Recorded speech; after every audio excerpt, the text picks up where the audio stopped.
Comparison of average speed and average velocity. Okay, comparison करने से पहले इसको समझे तो कि एवरेज स्पीड और एवरेज वेलोसिटी होती क्या है, तभी तो कंपेयर कर पाएंगे। चले देखते हैं। आप इतना तो जानते ही हो ना कि वेलोसिटी या स्पीड आपको फाइंड करना है, तो आपको वेलोसिटी फाइंड करने के लिए डिस्प्लेसमेंट को टाइम से डिवाइड करना पड़ता है, स्पीड फाइंड करने के लिए डिस्टेंस को टाइम से डिवाइड करना पड़ता है। लेकिन और इसे स्पष्ट रूप से या क्लियर तरीके से हम आपको समझाते हैं। ठीक, तो देखें, एज यूजुअल एक कर्वीलिनियर पाथ है, एक बॉडी इस कर्व पे चल रही है। यस, कुछ ज़्यादा ही तेज है। ओके, ये बॉडी इस पाथ पे मूव कर रही है। जो डिस्टेंस ट्रेवल हुआ वो तो आप खूब अच्छी तरह जान चुके हो, ये पाथ लेंथ हो गई। डिस्प्लेसमेंट ये हो गया, डायरेक्ट डिस्टेंस। इस बॉडी ने जब मोशन लिया तो ये इनिशियल से फाइनल पॉइंट तक पहुंचने में अगर इसने कुछ टाइम लिया होगा, लिया ही होगा टाइम, टी टाइम में उसने इस पाथ को ट्रेवल किया इस बॉडी ने। तो इस पाथ को ट्रेवल करने के दौरान दो घटनाएं हो रही हैं। ये इस पाथ लेंथ को यानी कि डिस्टेंस को भी कवर कर रहा है और उसी दौरान ये इस डिस्प्लेसमेंट को भी कवर कर रहा है। ये दोनों घटनाएं साथ चलेंगी ही चलेंगी, डिस्टेंस और डिस्प्लेसमेंट साथ चलते हैं। ये अलग अलग बात है।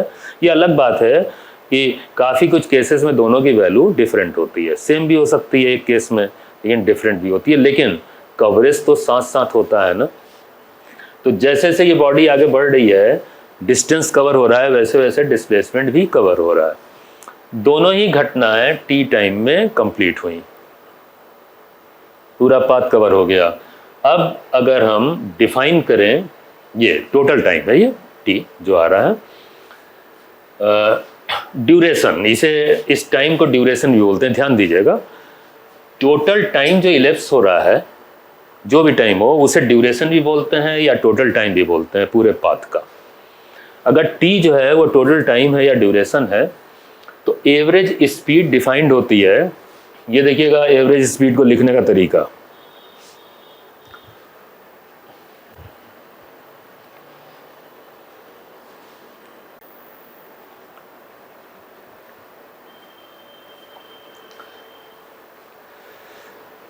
ये देखिएगा एवरेज स्पीड को लिखने का तरीका। एस स्पीड को शो कर रहा है, ये मोशन को शो कर रहा है वी, तो एस इज स्पीड, और ये जो बार दिख रहा है ये एवरेज को बता रहा है। ये बार लगा देने से एवरेज डिफाइंड होता है। ठीक है, is equal to D upon T, मतलब डिस्टेंस को अगर टाइम से आप डिवाइड कर दोगे, टोटल डिस्टेंस जो ट्रेवल हुई है टोटल टाइम से यानी कि ड्यूरेशन से, तो एवरेज स्पीड आती है। वहीं पे अगर इस मोशन के दौरान एवरेज वेलोसिटी निकालना है, तो ये देखें वी बार, जैसा हमने बताया आपको, ये बार जो है रिप्रेजेंट करता है एवरेज को, और वी तो मोशन को रिप्रेजेंट कर ही रहा है। यहाँ एस नहीं है, सिर्फ वी लिखा गया है, तो ये शो करेगा वेलोसिटी को। अगर एवरेज वेलोसिटी निकालनी है तो डिस्प्लेसमेंट को उस मोशन के दौरान जो टोटल डिस्प्लेसमेंट हुआ है उसको ड्यूरेशन से यानी कि टोटल टाइम से डिवाइड कर देंगे। ठीक, अब इन दोनों में फ़र्क वही होगा जो डिस्टेंस और डिस्प्लेसमेंट में फ़र्क होगा। साथ ही साथ आप ये भी देखिएगा कि चूंकि ये डिस्टेंस से डिफाइंड हो रहा है, तो स्केलर डिस्टेंस चूंकि स्केलर क्वांटिटी है, तो ये एवरेज स्पीड भी स्केलर क्वांटिटी आएगी, और डिस्प्लेसमेंट चूंकि वेक्टर क्वांटिटी है, और ये वेक्टर क्वांटिटी से जो एवरेज वेलोसिटी डिफाइंड हो रही है, तो एवरेज वेलोसिटी भी वेक्टर क्वांटिटी ही हो जाएगी। तो एवरेज स्पीड अगर डिस्टेंस से डिफाइंड है तो ये हो गई स्केलर क्वांटिटी, और एवरेज वेलोसिटी चूंकि डिस्प्लेसमेंट से डिफाइंड है तो ये हो गई वेक्टर क्वांटिटी। इन दोनों में कंपैरिजन वही होगा जैसा कि डिस्टेंस और डिस्प्लेसमेंट में होगा, ये दिमाग में रखना है। ठीक है, एक एग्जांपल आपको दिखाता हूं कि इन दोनों को अगर कैलकुलेट करें तो कैसे ये दोनों डिफर करेंगे। ठीक, देखिए, मान लें किसी मोशन के दौरान ये पार्टिकल यहाँ से यहाँ मूव करके जाता है और टोटल जो पाथ लेंथ या डिस्टेंस ट्रेवल करता है 90 किलोमीटर। ठीक भाई, आप ही निकलते हो किसी प्लेस से और किसी दूसरे प्लेस पे जा रहे हो कार से, बाई कार, 90 किलोमीटर की डिस्टेंस है, पाथ लेंथ। ठीक, उस दौरान डिस्प्लेसमेंट जो आपने ट्रेवल किया, कवर किया, वो कम आएगा, 70 किलोमीटर सपोज आता है। मान लें कि उसमें डायरेक्ट डिस्टेंस जो थी 70 किलोमीटर थी और इस मोशन को कवर करने में आपको ड्यूरेशन लगा 2 आवर का। बहुत सिंपल तरीका है कैलकुलेट करने का। अगर आपको एवरेज स्पीड निकालनी है तो डिस्टेंस को टाइम से डिवाइड कर दो। 90 किलोमीटर की डिस्टेंस है, उसे 2 आवर से डिवाइड करेंगे, ये आ गया 45 किलोमीटर पर आवर। ठीक, और वहीं पे डिस्प्लेसमेंट की अगर बात करें, मतलब डिस्प्लेसमेंट से संबंधित एवरेज वेलोसिटी की बात करें, तो एवरेज वेलोसिटी अगर आपको निकालना है तो डिस्प्लेसमेंट को टाइम से डिवाइड करो। डिस्प्लेसमेंट 70 किलोमीटर है, कम है 90 से। 70 को उसी ड्यूरेशन से, भाई ड्यूरेशन सेम होगा, एक ही ड्यूरेशन में दोनों बातें एक साथ कवर होती हैं, तो 2 आवर से इसको भी डिवाइड करें तो average velocity 35 kilometre per hour आएगी। बात वही हो गई कि चूंकि कर्विलिनियर पाथ पे डिस्टेंस डिस्प्लेसमेंट से ज़्यादा ही होता है, इसीलिए हमेशा एवरेज स्पीड एवरेज वेलोसिटी से ज़्यादा आएगी। एवरेज स्पीड एवरेज वेलोसिटी से ज़्यादा आएगी कर्व पे। तो जैसा कुछ डिस्टेंस और डिस्प्लेसमेंट में होता है कंपैरिजन, वैसा ही एवरेज स्पीड और एवरेज वेलोसिटी में भी है, क्योंकि डायरेक्ट वो इन्हीं से डिफाइंड है। अब अगर कंपैरिजन के क्वेश्चंस आते हैं तो ये दिमाग में रखना है कि क्वेश्चन कभी भी एवरेज स्पीड और एवरेज वेलोसिटी पे पूछ लेते हैं कंपैरिजन का, तो बातें वही फिर से घटित होंगी या हैपनिंग वही होगी या सिचुएशंस वही होंगी जो अभी अभी डिस्टेंस और डिस्प्लेसमेंट के कंपैरिजन में हम लोगों ने देखा था। चलिए रिकॉल कर लेते हैं। मैंने अभी कहा कि जैसा कुछ डिस्टेंस और डिस्प्लेसमेंट के विषय में है कर्विलिनियर पाथ पे जैसा कंपैरिजन, ठीक वैसा ही कंपैरिजन एवरेज स्पीड और एवरेज वेलोसिटी का होगा। देख लें, जैसे आई थी बात यूनिडायरेक्शनल मोशन की। यूनिडायरेक्शनल मोशन में आपने देखा था कि डिस्टेंस और डिस्प्लेसमेंट बराबर होते हैं। बॉडी मोशन करती है यूनिडायरेक्शनल, यहाँ तक आती है सीधा सीधा, तो ये दोनों बराबर होते हैं। ठीक, तो चूंकि ये बराबर है तो एवरेज स्पीड और एवरेज वेलोसिटी भी बराबर होंगी। बिल्कुल वैसा ही होता है जैसा कि डिस्टेंस और डिस्प्लेसमेंट के साथ होता है, वैसा ही कंपैरिजन एवरेज स्पीड और एवरेज वेलोसिटी में। अगर बॉडी टर्न ले लेती है, स्ट्रेट पाथ पे चलते हुए टर्निंग हो जाती है उसकी, तो फिर ये यूनिडायरेक्शनल मोशन नहीं हुआ। तो इसमें आप जानते थे कि दोनों संभावनाएं होती, अगर बॉडी सिर्फ यूनिडायरेक्शनल मोशन में चले तो डी और एस बराबर होते हैं, और अगर वो टर्न ले ले तो डी और एस कभी बराबर नहीं होंगे, डी हमेशा एस से ज़्यादा होगा। इसका सीधा सा मतलब है कि पहले केस में डी और एस अगर बराबर हैं तो एवरेज स्पीड और एवरेज वेलोसिटी बराबर होंगे, लेकिन दूसरे केस में अगर उसने टर्न ले लिया तो जैसा कि डिस्टेंस और डिस्प्लेसमेंट बराबर नहीं होंगे, डिस्टेंस डिस्प्लेसमेंट से ज़्यादा होगा, ठीक उसी तरीके से एवरेज स्पीड एवरेज वेलोसिटी से ज़्यादा होगी। कहने का मतलब है कि आप एक याद रखो, डिस्टेंस और डिस्प्लेसमेंट का कंपैरिजन, और उसी बेसिस पे आप एवरेज स्पीड और एवरेज वेलोसिटी का भी आंसर लिख देना। 2 बार थोड़ी उसे याद करना है, ठीक है ना, उसी आधार पे उसी बेसिस पे लिख देना। ठीक है, कर्व पे बात क्या थी? कर्व पे आप स्पष्ट रूप से जानते हो कि डिस्टेंस हमेशा डिस्प्लेसमेंट से ज़्यादा होगा, तो एवरेज स्पीड एवरेज वेलोसिटी से हमेशा ज़्यादा होगी अगर मोशन कर्व पे है तो। ठीक, ओके। क्वेश्चन है, find average speed and average velocity in following motions. दोनों पढ़ता हूँ और 1 बाई 1 इसे हैंडल करते हैं। 2 पार्ट हैं क्वेश्चन के।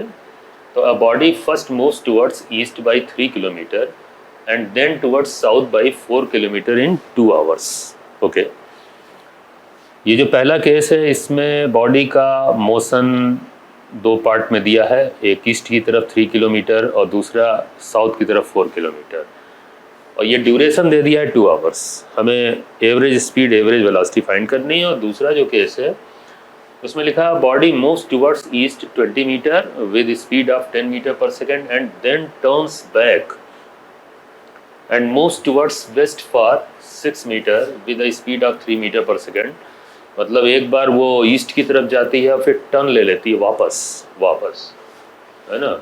और वापस जो है वो 6 मीटर, जाने में 20 मीटर और लौटने में वेस्ट की तरफ, ईस्ट देन वेस्ट 6 मीटर। और उस दौरान वो जो 2 पार्ट है मोशन के, उसमें स्पीड भी दिया है 10 मीटर पर सेकेंड और 3 मीटर पर सेकेंड। हमें एवरेज स्पीड फाइंड करनी है, एवरेज वेलोसिटी भी फाइंड करनी है। चलते हैं, देखते हैं, 1 बाई 1 उठाते हैं। तो पहला पार्ट उठाते हैं, तो इसको पढ़ते हुए चलिए ड्रॉ करते हैं। असल में हमें एवरेज स्पीड या एवरेज वेलोसिटी निकालने के लिए डिस्टेंस और डिस्प्लेसमेंट फाइंड करना पड़ेगा, ठीक। और ड्यूरेशन से उसे डिवाइड करेंगे, जैसा कि आप पढ़ चुके हो। एवरेज स्पीड एवरेज वेलोसिटी आ जाएगी। तो चलिए इसे ड्रॉ करते हैं। तो body first moves towards east by 3 kilometre. ये देखिए ईस्ट की तरफ 3 किलोमीटर ये बॉडी जाती है ईस्ट, ऐसे दिखाया जा रहा है। देन टुवर्ड्स साउथ ऐसे नीचे की तरफ दिखाएंगे, साउथ 4 किलोमीटर, ठीक। तो ये है path length, 3 kilometre east 4 kilometre south. अगर हम इसमें डिस्टेंस निकालेंगे तो डिस्टेंस 3 + 4 7 किलोमीटर आ गया। 3 + 4 7।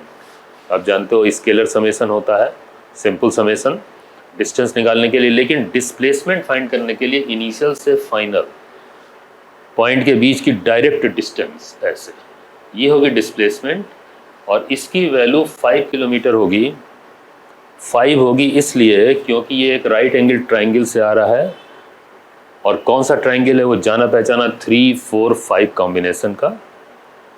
तो यहाँ से 5 आ गया। चाहे तो आप पाइथागोरस से निकाल सकते हैं, √3² + 4² = 5। डिस्प्लेसमेंट फाइंड कर लो।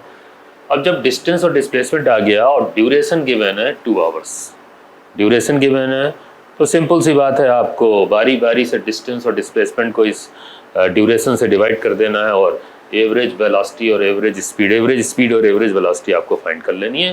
पहले एवरेज स्पीड की बात आ रही है।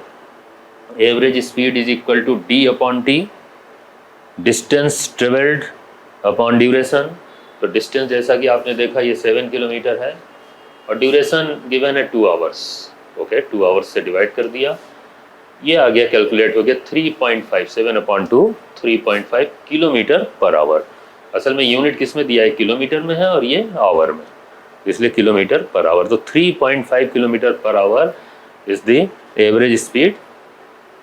और एवरेज वेलोसिटी के लिए डिस्प्लेसमेंट को ड्यूरेशन से आप डिवाइड कर दो। Displacement is 5 and duration is the same. आप जैसा कि जानते हैं कि डिस्टेंस और डिस्प्लेसमेंट दोनों एक साथ कवर होते हैं एक ही ड्यूरेशन में। तो ड्यूरेशन जो पहले होगा वही बाद में भी होगा, दोनों के केस में ड्यूरेशन 2 ही लेंगे। और ये हो गया 5/2 = 2.5 किलोमीटर पर आवर, ठीक है। ये अलग अलग आया इसलिए क्योंकि डिस्टेंस ज़्यादा था, डिस्प्लेसमेंट कम। तो जैसा कुछ डिस्टेंस और डिस्प्लेसमेंट के साथ होता है वैसा ही एवरेज स्पीड और एवरेज वेलोसिटी के साथ एवरेज स्पीड ज़्यादा आ रही है, एवरेज वेलोसिटी कम आ रही है, ठीक है। नेक्स्ट क्वेश्चन देखते हैं, मतलब नेक्स्ट पार्ट इस क्वेश्चन का। A body moves towards east 20 metre with speed of 10 metre per second and then turns back and moves towards west for 6 meter with a speed of 3 meter per second। पहले इसे trace करते हैं, इसके path को draw करते हैं। तो जैसा कुछ गिवन है, ये जो बॉडी है वो 20 मीटर ईस्ट जाती है उधर, ये 20 मीटर। और इसमें इस पाथ को ट्रेवल करने में जो स्पीड उसने ली वो भी गिवन है 10 मीटर पर सेकेंड। तो इस पार्ट पे इसकी स्पीड 10 मीटर पर सेकेंड थी। उसके बाद ये बैक होती है, टर्न लेती है, बैक लेती है, वापस होती है, वेस्ट हो जाएगा डायरेक्शन, ईस्ट इधर, तो वापस लेगी तो ये वेस्ट हो गया। कितना, 6 मीटर। तो देखिए यहाँ से टर्निंग हुई ये 6 मीटर की, ये 6 मीटर, और इस बार स्पीड, लौटने में स्पीड जो है वो 3 मीटर पर सेकेंड है, इसे भी मार्क कर लेते हैं। अब ये दो पार्ट में आपको मोशन दिख रहा है। अच्छा, पहले वाले क्वेश्चन और इसमें एक फर्क सीधा सा दिख रहा है। फर्क यह है कि इनमें किसी भी पार्ट में देखें ड्यूरेशन मोशन का नहीं दिया हुआ है, टाइम नहीं गिवन है। तो ऐसे भी केसेस आते हैं जिसमें टाइम ना गिवन हो, बल्कि टाइम की जगह आप देखें यहाँ पे स्पीड दे दी है। कोई दिक्कत नहीं, हम लोग टाइम फाइंड कर लेंगे, क्योंकि भाई फॉर्मूला तो वही है, चाहे एवरेज स्पीड करें चाहे एवरेज वेलोसिटी, वो डिस्टेंस अपॉन ड्यूरेशन या डिस्प्लेसमेंट अपॉन ड्यूरेशन, तो ड्यूरेशन चाहिए। चलिए कोई दिक्कत नहीं, लेकिन फिलहाल हमें पहले डिस्टेंस और डिस्प्लेसमेंट का इंतजाम कर लेना चाहिए। तो देखें यहाँ पे जहाँ तक सवाल है डिस्प्लेसमेंट का, ये तो पूरी पाथ लेंथ है, ये तो डिस्टेंस हो गई, length of the path. Displacement होगा इनिशियल से फाइनल के बीच की डायरेक्ट डिस्टेंस। तो ये तो डिस्टेंस यहाँ पे अभी ये अपीयर हो रहा है, डिस्टेंस हो गया 20 + 6, 20 मीटर ईस्ट और 6 मीटर वेस्ट, तो टोटल हो गया 20 + 6 इज 26 मीटर। ठीक है, जबकि डिस्प्लेसमेंट जो होगा वो इनिशियल से फाइनल के बीच की डायरेक्ट डिस्टेंस ये वाली है ना, ये देखिए। तो ये तो साफ दिख रहा है कि ये वैल्यू जो है ये टोटल 20 है, और इसमें से ये 6 अगर आप डिडक्ट कर दोगे, 20 में से 6 डिडक्ट कर दोगे तो ये वैल्यू आ जाएगी। तो ये आ गई 20 - 6 इज 14, डिस्प्लेसमेंट 14 आ गया। ठीक, और अब कोई दिक्कत नहीं है, अब फाइंड करने में देखिए यहाँ शुरू करते हैं। तो average speed is duration upon, sorry, average speed total distance upon duration. ठीक, तो डिस्टेंस तो हो गई, ये देखिए 20 + 6, ठीक, ये 26 निकाला भी था, ये 26, लेकिन ये ड्यूरेशन देखें कैसे निकाला गया है। ये जानते हैं हर पार्ट का ड्यूरेशन फाइंड किया गया है। ड्यूरेशन कैसे फाइंड करेंगे, ये जो डिस्टेंस है इसको स्पीड से डिवाइड करके, डिस्टेंस को अगर स्पीड से आप डिवाइड कर देंगे तो उस पार्ट का टाइम आ जाएगा, ड्यूरेशन आ जाएगा। तो वही किया गया है कि यहाँ पे पहला वाला जो पार्ट है उसमें 20 को 10 से डिवाइड कर दिया गया, ये डिस्टेंस जो ट्रेवल हुई है फर्स्ट पार्ट में और ये स्पीड है उसको डिवाइड कर दिया गया, ये ड्यूरेशन आ जाएगा। ऐसे ही 6 को 3 से डिवाइड कर देंगे तो ड्यूरेशन आ जाएगा इस पार्ट का, डिस्टेंस को स्पीड से। तो देखें इस पार्ट का ये ड्यूरेशन आ गया, टोटल ड्यूरेशन दोनों को जोड़ के आ जाएगा। अब कुछ नहीं, अब इसको सॉल्व कर लेना है। सॉल्व करेंगे तो ये ऊपर 26 होगा, और इसे सॉल्व करेंगे जब आप सिंप्लीफाई करेंगे तो ये 4 आता है, कर लीजिएगा। और फाइनल वैल्यू जो आएगी 26 को 4 से डिवाइड करने पे 6.5 metre per second is the average speed. ठीक, इसी तरीके से एवरेज वेलोसिटी की तरफ बढ़ेंगे तो डिस्प्लेसमेंट अपॉन ड्यूरेशन, ड्यूरेशन तो यही रहना है, यही वाला, जबकि डिस्प्लेसमेंट बदल जाएगा, ये कम हो गया है, ये 14 है। ठीक, तो ये है 20 - 6 बेसिकली, और upon duration is the same, duration वही रखें, और ये हो जाएगा, आप देखो ये 14 आ जाएगा, ये 14 है, ये रखा, ड्यूरेशन इज 4, ये वैल्यू कैलकुलेट करेंगे 4 आएगा, और ये आ जाएगा फाइनली 3.5 मीटर पर सेकेंड। 14 को 4 से डिवाइड करेंगे तो आप देखो फिर एक बार जो है टर्निंग हुई है ना, इसलिए ये डिस्प्लेसमेंट वैल्यू कम हो गई। डिस्प्लेसमेंट कम हो जाने से ये एवरेज वेलोसिटी जो है वो कम हो गया है, एवरेज स्पीड ज़्यादा आएगी। ठीक, तो बहुत मुश्किल नहीं है, बहुत आसान है, बस आपको यही फॉलो करना है। अगर डायरेक्ट ड्यूरेशन नहीं दिया है तो आप दूसरे तरीके से फाइंड कर लें, ड्यूरेशन यहाँ रख दें, आ जाएगा। ठीक है, और क्वेश्चंस देखते हैं। देखिए ये कंपटीशंस में आया हुआ क्वेश्चन है, इंजीनियरिंग के भी कंपटीशन में आया है और मेडिकल के भी कंपटीशन में same question. A car moving on straight road covers 1/3 of the distance with 20 km/h, kmph km/h होता है, and rest with 60 km/h।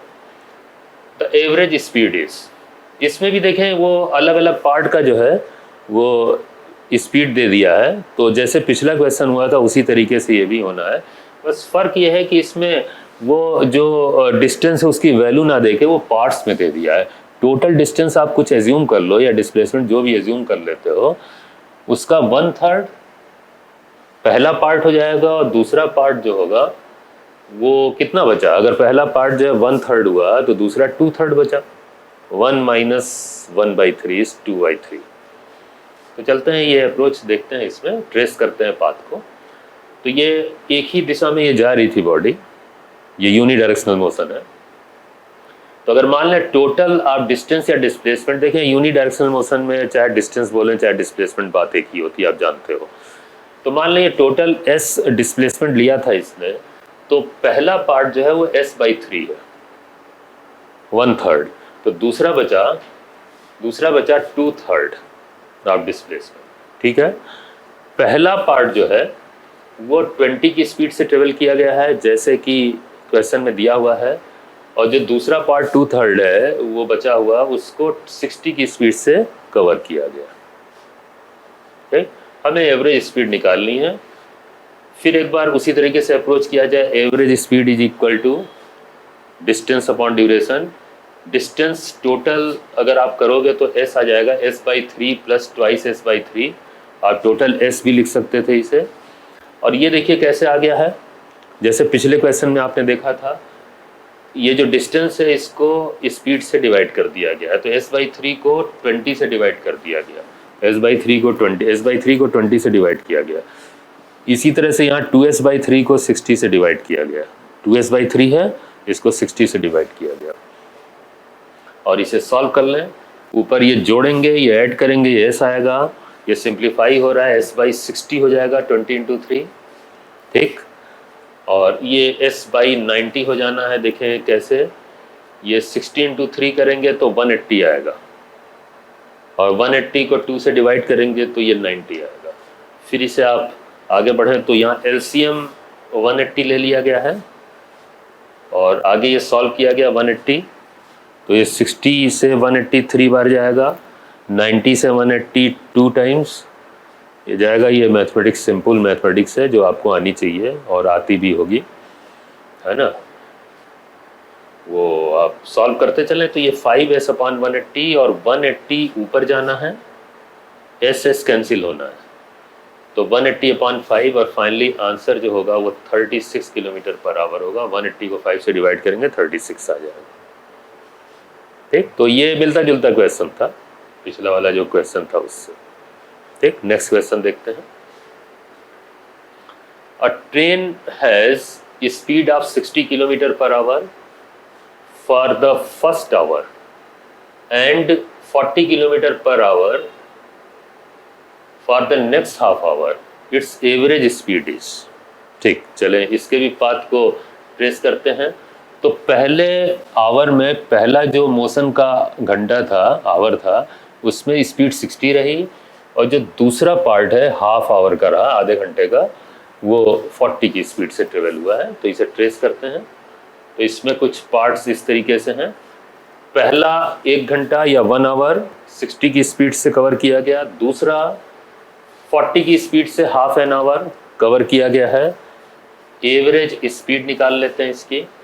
Average speed is distance upon duration. Distance इसमें देखें दिया नहीं है, ये केस ऐसा है जिसमें डिस्टेंस नहीं दिया। अभी पहले जो केस आए थे उसमें ड्यूरेशन नहीं दिया था।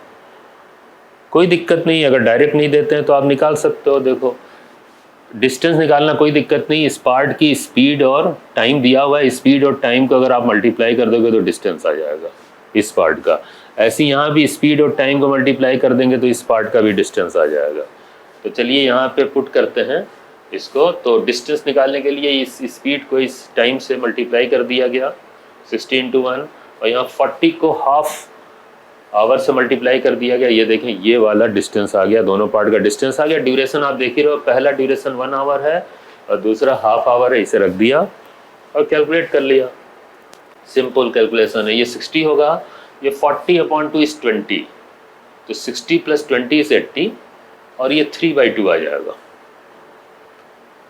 3/2 आगे सॉल्व करें तो ये 2 ऊपर जाके मल्टीप्लाई होना है, 2 ऊपर मल्टीप्लाई होना है, 160/3 is finally 53.33 किलोमीटर/आवर average speed.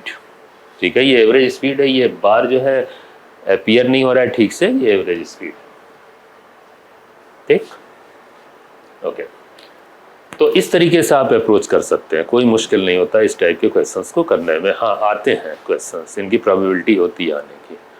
Distance और ड्यूरेशन अगर डायरेक्ट दिया है बहुत अच्छी बात है, नहीं दिया है तो अभी दो क्वेश्चन आपने देखा जिसमें एक में ड्यूरेशन नहीं दिया था तो आपने फाइंड कर लिया डिस्टेंस को स्पीड से डिवाइड करके ड्यूरेशन, और एक में आपने देखा डिस्टेंस नहीं दिया है तो स्पीड और टाइम दिया था, यही वाला केस जो है, तो स्पीड और टाइम को मल्टीप्लाई करके भी आप ये डिस्टेंस फाइंड कर सकते हैं। ऐसे रख लिया आ जाएगा, ठीक।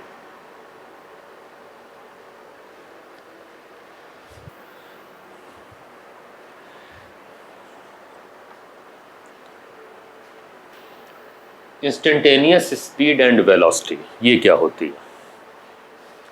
अभी तक आपने जो स्पीड और वेलोसिटी पढ़ी वो एवरेज थी, एवरेज स्पीड एवरेज वेलोसिटी। अब आ जाता है नया term instantaneous speed and velocity. इसको पहले समझिए ये होता क्या, तब इसको फाइंड करने की भी बात पे आएंगे। देखें, इंस्टेंटेनियस स्पीड या वेलोसिटी समझने पहले आपको इंस्टेंट समझना पड़ेगा। इंस्टेंट, एक होता है ड्यूरेशन, ये टाइम के विषय में बात हो रही है, एक होता है ड्यूरेशन, एक होता है इंस्टेंट। ड्यूरेशन बेसिकली किसी हैपनिंग का टाइम स्लॉट पूरा,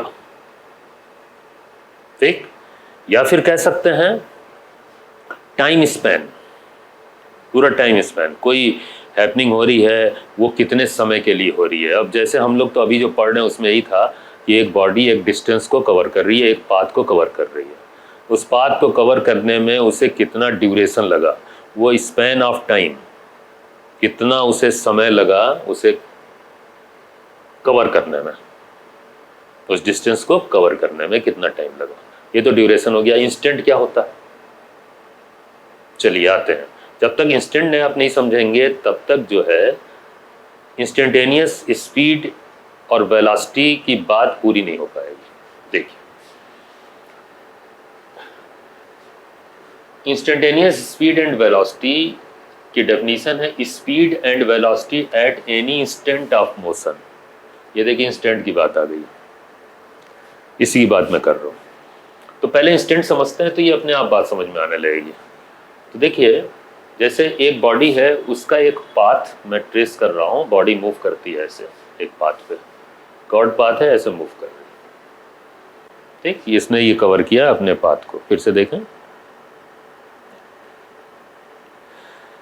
अब यहाँ पे इस मोशन का शुरुआत t = 0 पे हुआ और इस मोशन का अंत जो है एंड या फाइनल 5 सेकंड पे हुआ, ठीक। अब ये बताएं कि इस पूरे मोशन में ड्यूरेशन कितना हुआ। अब आप बता ही दोगे, ड्यूरेशन कुछ और नहीं 5 सेकंड हुआ।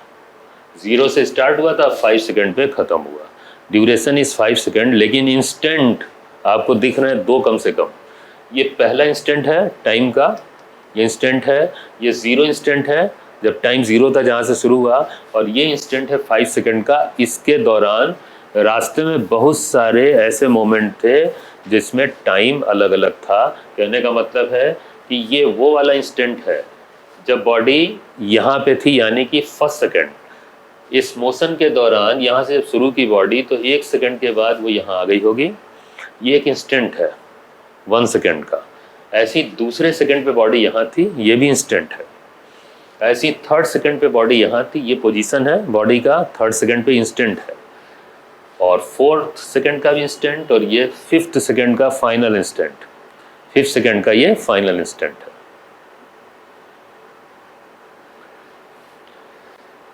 ये 4 सेकंड का इंस्टेंट है, बॉडी 4 सेकंड पे यहाँ थी, और ये 5th सेकंड का फाइनल इंस्टेंट है।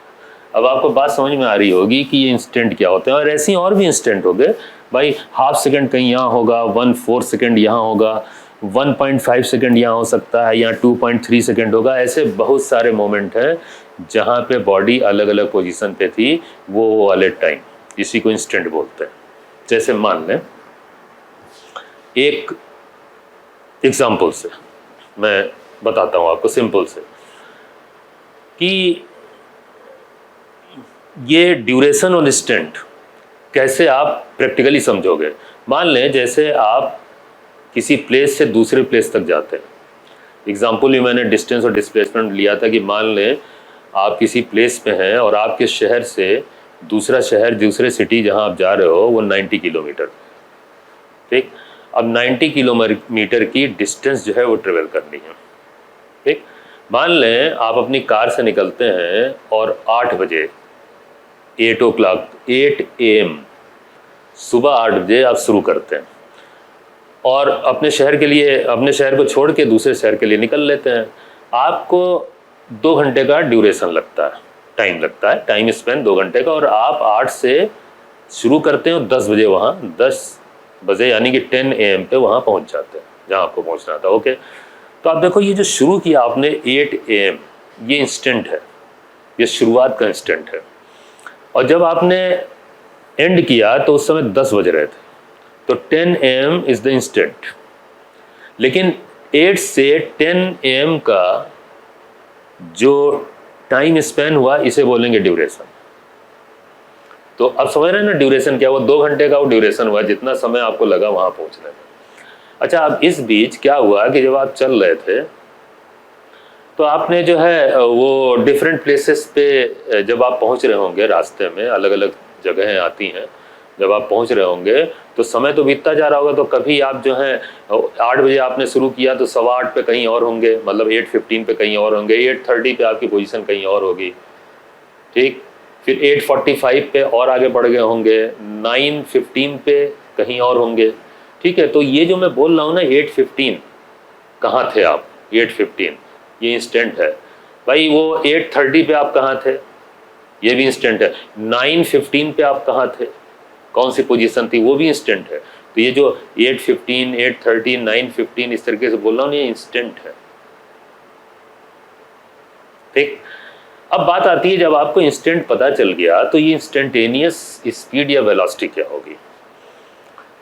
आप जब चल रहे थे, ठीक, तो उस समय आप अपने अगर कार के, गाड़ी के मीटर, कोई स्पीडोमीटर होता है, स्पीडोमीटर, ये देखिए स्पीडोमीटर पे ध्यान दें, ठीक है। स्पीडोमीटर पे तो जानते हैं आप जब चल रहे होंगे तो स्पीडोमीटर भी चल रहा होगा, ऐसे जैसे आप स्पीड बढ़ाते घटाते हैं तो स्पीडोमीटर ऐसे काम करता है, देखिए, है ना, इस तरीके से फंक्शनिंग करता है स्पीडोमीटर। स्पीड आप बढ़ाते घटाते हो तो ये देखिए, है ना। तो इसमें स्पीड लिखी हुई है, जैसे मान लें किलोमीटर पर आवर में होता है ये 20 kilometre per hour, 40 kilometre per hour, 60, 80, 100।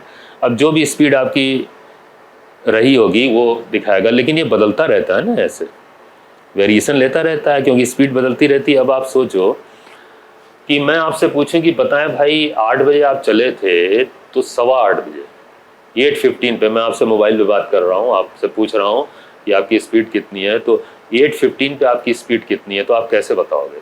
तो 8:15 पे आप तुरंत ये अपना स्पीडोमीटर देखोगे, बताओगे हाँ भाई इस समय जो है, चूँकि शहर से हम निकल रहे हैं, ट्रैफिक बहुत है, तो अभी स्पीड बहुत ज़्यादा नहीं है, हमारी स्पीड जो है 20 है, 20 पे सुई होगी स्पीड बताने के लिए, ठीक। तो 20 है, ऐसे बताएंगे। ओके, पता चला थोड़ी दूर आगे बढ़े आप तो और भीड़ आ गई, तो पता चला स्पीड जो 20 से 10 ही रह गई, पता चला ब्रेक लगाना पड़ गया आपको, इतनी भीड़ थी, तो 0 भी हो गई। फिर जब आगे थोड़ा और बढ़े कुछ स्पीड लेके तो सड़क खाली मिल गई, ओके, तो स्पीड बढ़ गई। स्पीड एकदम से बढ़ के आपने 60 कर दिया। और फिर जब हाईवे पे आप आते हैं तो हाईवे पे आते हैं तो आपकी स्पीड 80 भी हो जाती है, 100 भी हो जाती है, जितना खाली मिलेगा उतना लोग 120, 140 पे भी आजकल चलाते हैं, ठीक है। तो स्पीड बढ़ती चली जाती है। फिर पता चला कोई रिहायशी इलाका आया रास्ते में, मतलब भीड़ भड़के वाला के इलाका जो है, कोई जगह ऐसी आ गई, तो फिर आपको जो है वहाँ पे स्पीड जो है कम करनी पड़ेगी। जहाँ भीड़ वाला इलाका आया वहाँ स्पीड आपने फिर कम किया। हो सकता है कहीं रास्ते में आपको चाय पानी पीना हो, ढाबा आपको दिख जाए तो आप रुक दें, तो उस समय स्पीड 0 भी होगी। ऐसे आप ट्रेवल करते हुए दिन, मतलब डिफरेंट टाइप की स्पीड से चलते हुए आप उस प्लेस पे पहुंचे होंगे जहाँ पे आपको पहुंचना था, और 2 घंटे लगे थे आपको। यही तो कहानी है। अब आप एक क्वेश्चन का हमें जवाब दें, वो ये है कि 2 आवर्स में पता नहीं कितनी बार स्पीड बदली है। जाने में। 2 आवर्स में बहुत सारी बार स्पीड बदलती रही। ठीक, अब 2 आवर्स में बहुत बार स्पीड बदलती रही, तो वहाँ पे इस इंस्टेंट पे यहाँ जब भी आपसे बात हुई तो वो मैंने कहा कि भाई वो 9:15 पे आपकी स्पीड क्या थी, तो आपने कहा कि भाई अभी तो स्पीड हमारी 30 है या 20 है, जो भी कहा होगा, ठीक है, और फिर 40 हो गई, फिर 60 हो गई।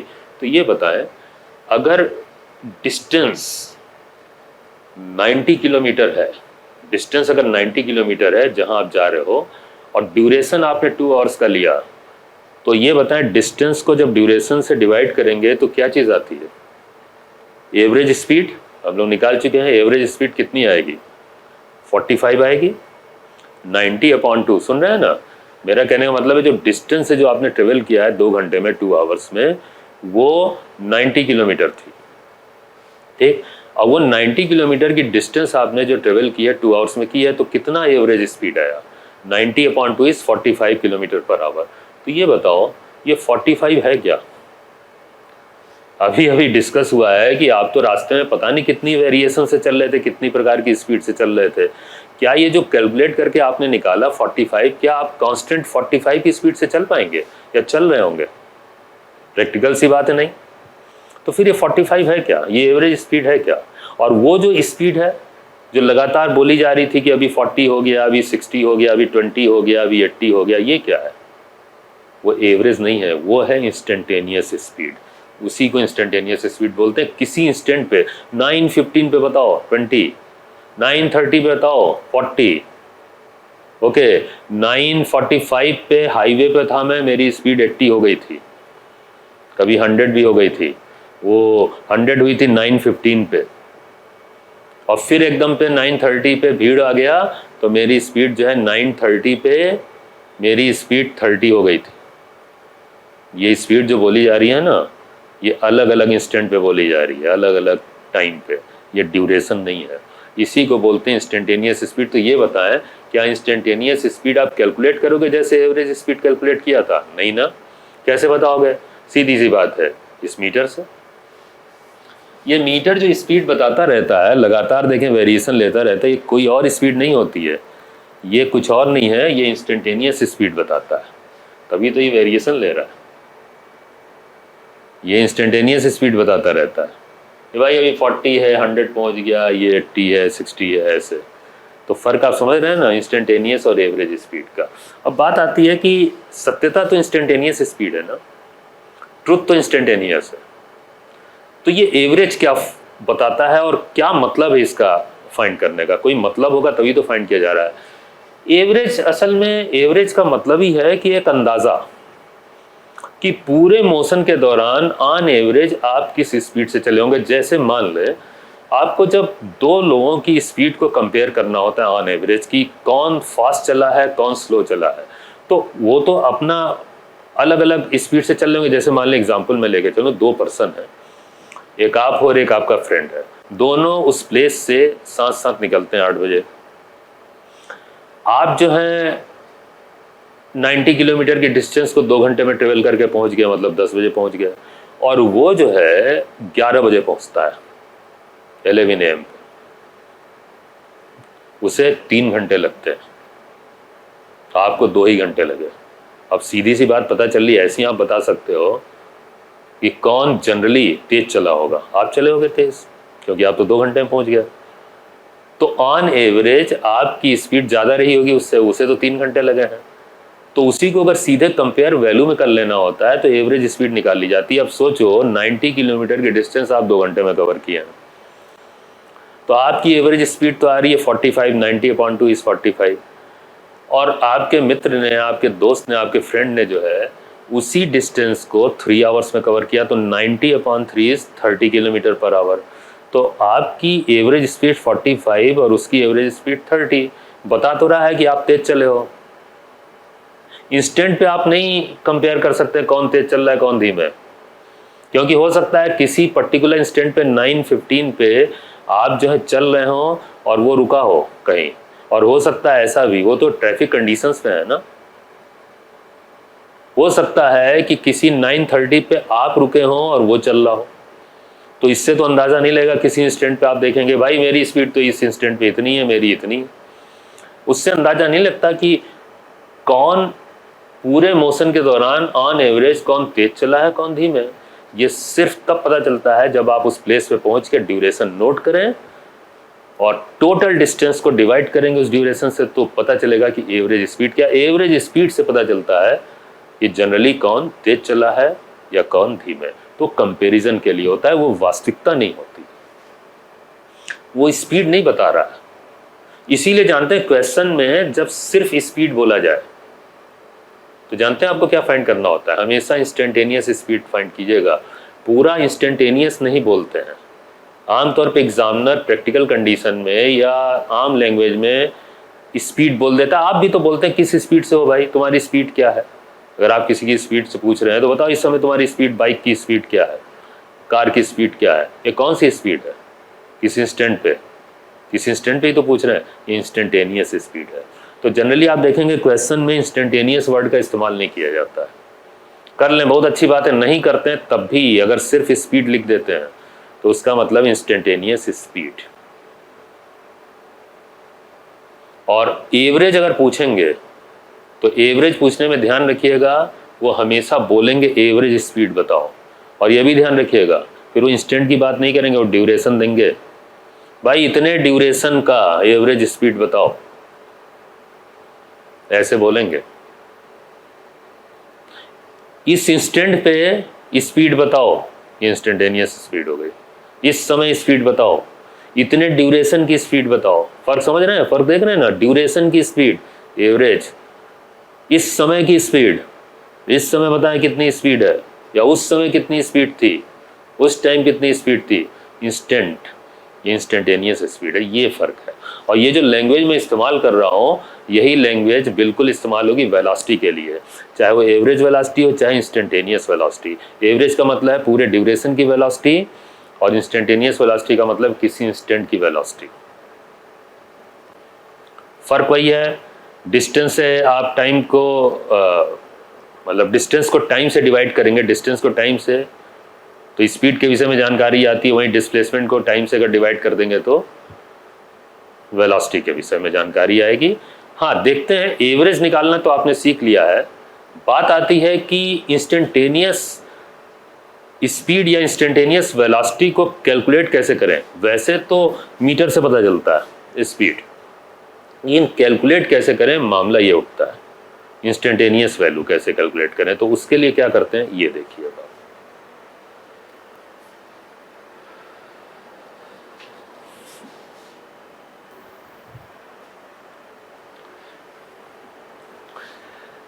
ये जो बॉडी का मोशन हमने आपको दिखाया था, इसमें ये इंस्टेंट्स थे, ठीक, ड्यूरेशन 5 सेकंड का। अगर मान लें पूछा जाता है आपसे कि किसी पर्टिकुलर इंस्टेंट पे बॉडी की स्पीड बताओ, तो इंस्टेंटेनियस स्पीड अपने आप हो गई।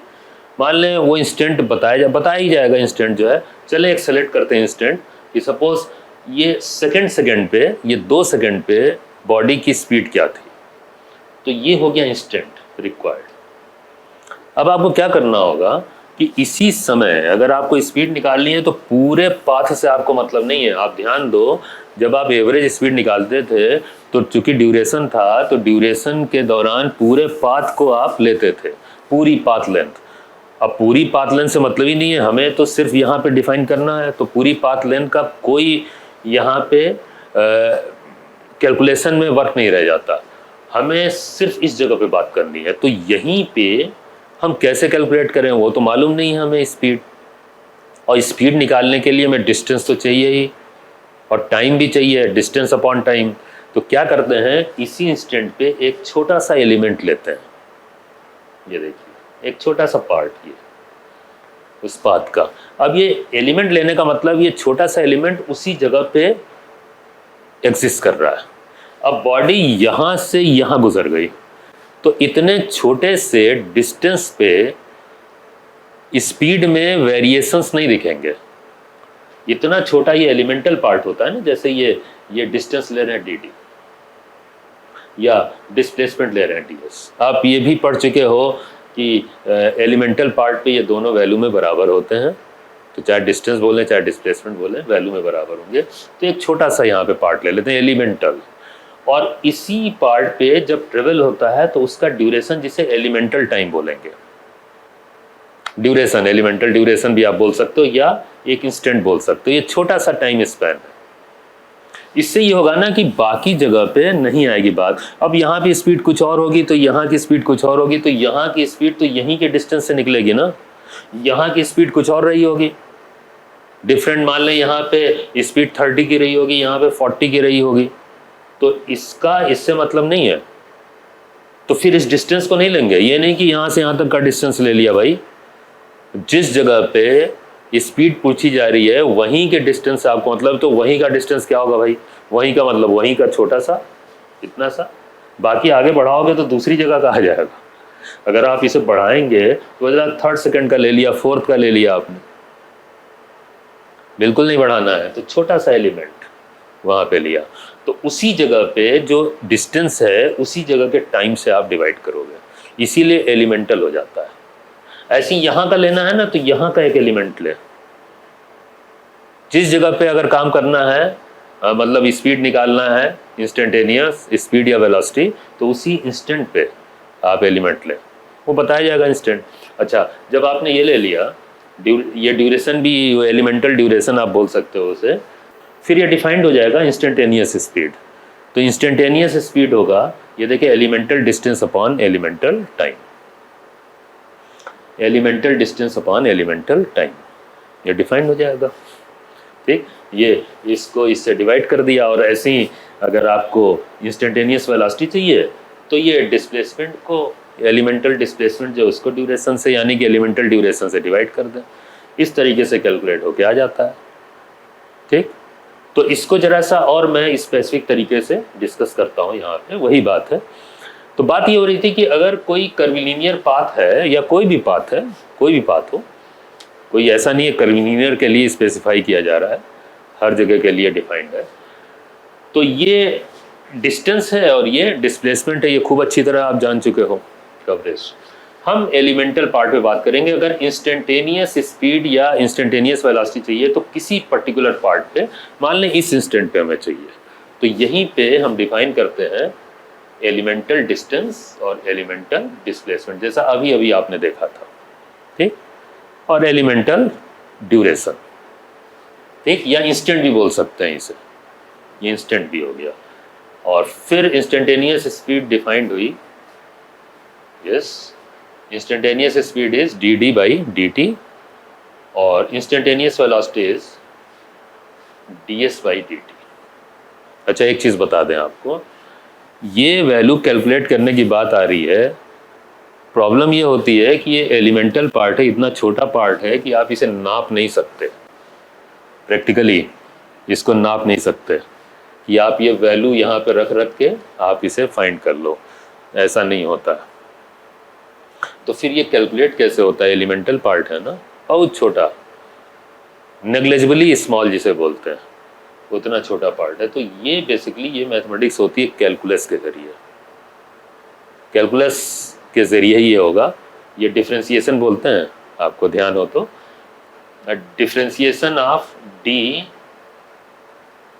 है ना with respect to time, D D by D T, differentiation of S with respect to time. तो इसको फाइंड करने के लिए हम लोग कैलकुलस भी पढ़ेंगे। मैं आपको पूरी कैलकुलस सिखाऊंगा इसको फाइंड करने के लिए।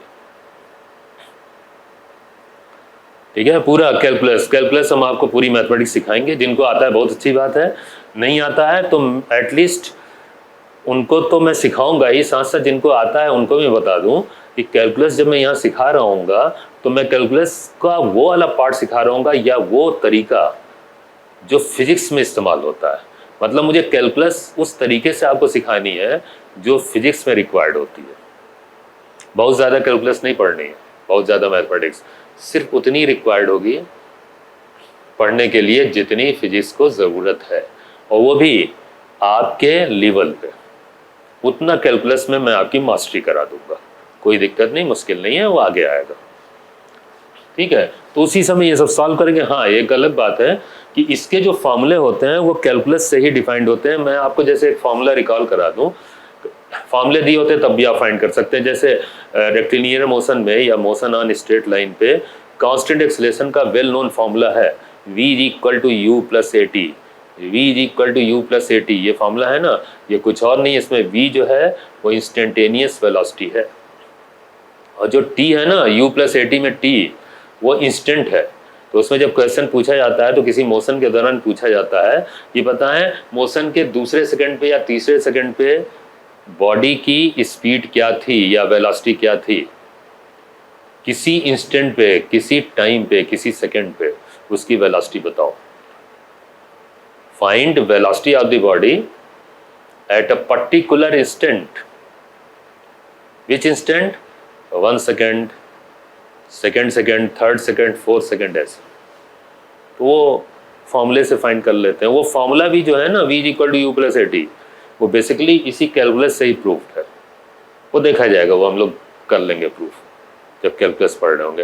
लेकिन यहाँ पे आपको बेसिक नॉलेज दे रहा हूँ ना मैं सब, तो ये जानना बहुत ज़रूरी है कि इनको फाइंड कैसे करें। ठीक है। अच्छा, एक और महत्वपूर्ण बात यह आ जाती है कि आप ये भी पढ़ चुके हो कि एलिमेंटल पार्ट पे ये एलिमेंटल डिस्टेंस और एलिमेंटल डिस्प्लेसमेंट जो है वैल्यू में बराबर होते हैं। ये तो पढ़ ही चुके हैं ना, क्योंकि ये याद करें, ये जो छोटा सा पार्ट होता है, ये किसी भी कोई भी पाथ हो, कैसा भी कर्वीलिनियर या स्ट्रेट तो कोई दिक्कत ही नहीं है, कर्वीलिनियर पाथ हो, अगर एलिमेंटल पार्ट आप लेते हैं तो स्ट्रेट हो जाता है, तो वहाँ पे ये दोनों वैल्यू में बराबर हो जाते हैं, है ना, एलिमेंटल डिस्टेंस और एलिमेंटल डिस्प्लेसमेंट। तो आप सोचो कि जैसा कुछ ये करेगा बिहेव, उसी तरीके से तो इंस्टेंटेनियस स्पीड और इंस्टेंटेनियस वेलोसिटी भी तो बिहेव करेंगे।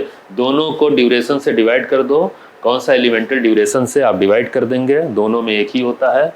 तो ये देखें, ये बन जाएगा इंस्टेंटेनियस स्पीड और ये बन जाएगा इंस्टेंटेनियस वेलोसिटी। यानी कि किसी भी मोशन में या किसी भी पाथ पे याद रखिएगा, इंस्टेंटेनियस स्पीड और इंस्टेंटेनियस वेलोसिटी आपस में हमेशा वैल्यू में बराबर होते हैं।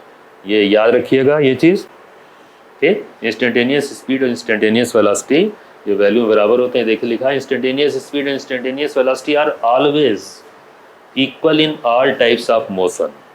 किसी भी प्रकार के मोशन में ये दोनों बराबर होते हैं। इसीलिए जानते हैं, एक खास बात और आती है कि अक्सर नहीं कह देते हैं कि वेलोसिटी का मैग्नीट्यूड, वेलोसिटी वेक्टर क्वांटिटी है, डायरेक्शन और मैग्नीट्यूड दोनों होता है, तो वेलोसिटी का मैग्नीट्यूड स्पीड नहीं बोल देते हैं। वेलोसिटी का मैग्नीट्यूड स्पीड वो इसी आधार पे बोलते हैं, ये है वेक्टर क्वांटिटी, ये है स्केलर क्वांटिटी, दोनों वैल्यू में सेम हो गई। इसका मतलब हो गया कि वेलोसिटी का अगर मॉडुलस आप कभी भी निकालोगे तो स्पीड देगा। तो इंस्टेंटेनियस वेलोसिटी और इंस्टेंटेनियस स्पीड इसीलिए एक ही है वैल्यू में, जबकि ऐसा एवरेज पे नहीं होता है। एवरेज में बस एक ही केस में दोनों बराबर हो सकते हैं, वो यूनी डायरेक्शनल मोशन हो स्ट्रेट पाथ पे, जिसमें डिस्टेंस और डिस्प्लेसमेंट बराबर हो। अदरवाइज डिस्टेंस और डिस्प्लेसमेंट बाकी सभी पाथ पे डिफरेंट होने के कारण एवरेज स्पीड और एवरेज वेलोसिटी डिफरेंट रहेंगे। लेकिन अगर वहीं पे इंस्टेंटेनियस स्पीड और इंस्टेंटेनियस वेलोसिटी की बात होगी तो दोनों हमेशा सेम रहेंगे, किसी भी पाथ, किसी भी मोशन, ये याद रखिएगा। ठीक है, यस, ओके।